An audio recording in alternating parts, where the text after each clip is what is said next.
This ingredient is being kept a secret. No one talks about it on TV. No one writes about it in the instructions.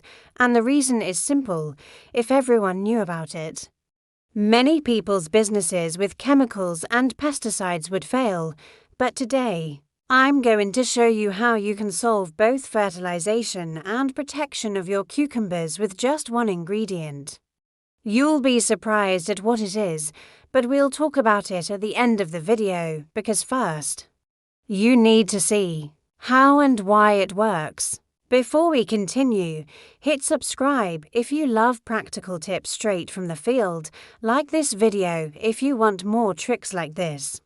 And drop a comment below. What's your favorite cucumber variety?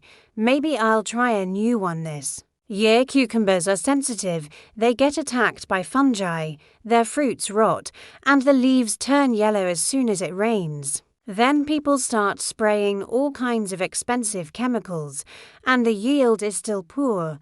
But what many don't know is that there's a natural solution, which nourishes the plant, boosts its immunity, and protects it from diseases and all. This without chemicals. I've been using this for 9 seasons now, and my crop just keeps growing. Take a look for yourself. So now, as promised, it's time to reveal the ingredient.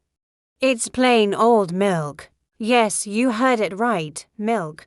But not just any way. It's used diluted in a very specific proportion.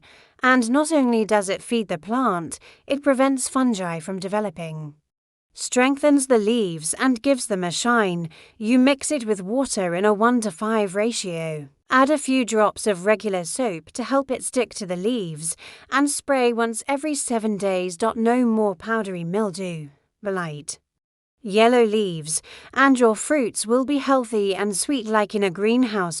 If this tip helped you, click subscribe. Hit that like button and share this video with someone who's struggling with cucumbers. And make sure to tell me in the comments, have you tried milk in the garden and what were your results? See you soon with more tricks from my garden.